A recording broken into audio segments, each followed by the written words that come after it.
Hi friends, అందరూ ఎలా ఉన్నారు? Welcome to my YouTube channel. ఈరోజు రొయ్యల బిర్యానీ నేను కుక్కర్లో ఎలా చేస్తానో చెప్తాను. ఫస్ట్ మనం కుక్కర్ పెట్టుకొని అందులో కొంచెం ఆయిల్ వేసుకొని ఆ ఆయిల్ వేడెక్కేదాకా వదిలేయాలి.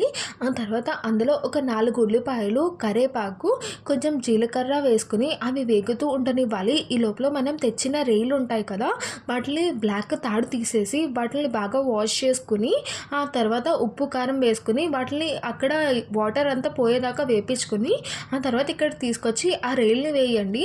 ఆ రొయ్యల్ని ఇందులో బాగా వేగనివ్వాలి. అవి వేగేదాకా పక్కకి వదిలేసి ఈ లోపల మీరు బియ్యం వాష్ చేసుకోండి. ఒక్కొక్క పర్సన్కి ఒక్కొక్క గ్లాస్ బియ్యం పడుతుంది. అలా నలుగురికి చేస్తున్నాను నేను.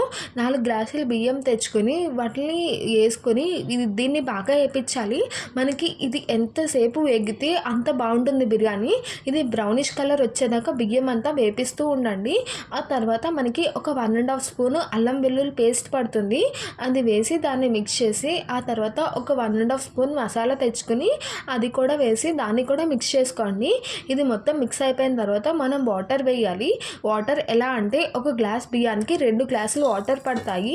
అలా వాటర్ తెచ్చుకొని మనం వాటర్ మిక్స్ చేసుకొని ఆ తర్వాత కొంచెం ఉప్పు వేసుకోండి. ఉప్పు నాకైతే 2 స్పూన్స్ పట్టింది. ఉప్పు వేసిన తర్వాత మీరు టేస్ట్ చూడండి. ఇంకా మీకు ఉప్పు కారం ఇప్పుడే టేస్ట్ చూసుకోవాలి. ఆ వాటర్లో లైట్గా ఉప్పుగా తగలాలి, అప్పుడు పర్ఫెక్ట్గా సరిపోతుంది.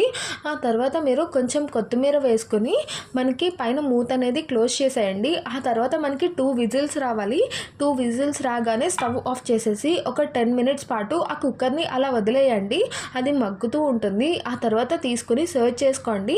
ఇక్కడితో మన రొయ్యల బిర్యానీ అనేది రెడీ అయిపోతుంది. మీరు ఇలా ట్రై చేసి మీకు ఎలా కుదిరిందో నాకు టేస్ట్ చెప్పండి కామెంట్స్లో.